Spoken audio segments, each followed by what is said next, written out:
They say that looks can kill, but could the opposite also be true?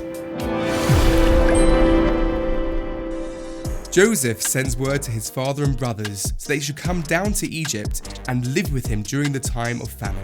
Joseph presents his father Jacob in front of the mighty Pharaoh, and Pharaoh takes one look at Jacob and says, "How old are you?" Come on, really? The first time that you meet somebody you ask, "How old are you?" That's ridiculous. Why was that the first question? The answer is that when Pharaoh looked into the face of Jacob, he saw stress and weariness that made him look way beyond his years. We are told that because Jacob looked so weary, that Jacob lost years from his life. He should have lived to 180, but he lived to 147. Why is that so bad?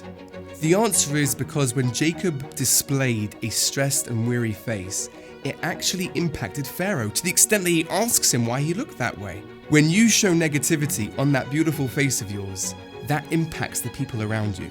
And the same is true with the opposite.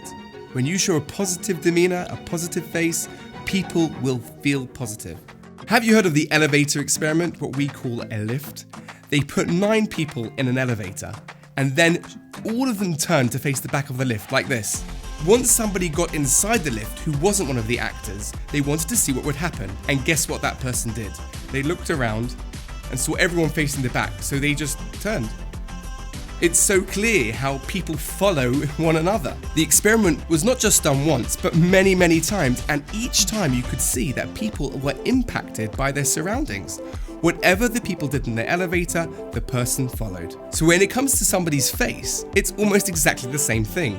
When you project a negative face, people are truly impacted. And when your face is positive, that will happen too. This actually happened to me. When I was 19 years old, I was in a hotel in New York. I came out of my room, went straight to the elevator, the lift, and when I got inside, people said, "Good morning."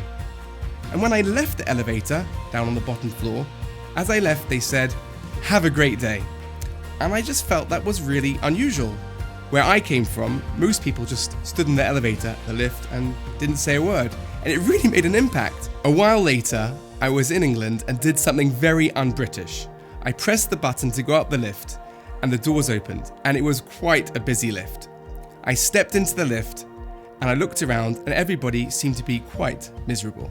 I said, "Good morning, everybody. My name's Sammy. I just want to make sure that you have an amazing day." And they didn't know where to put themselves. They weren't expecting it, but I could see as I looked around that lift that people were smiling. It made an impact. It was something so small, but I could see what a difference it made. What's it got to do with giving?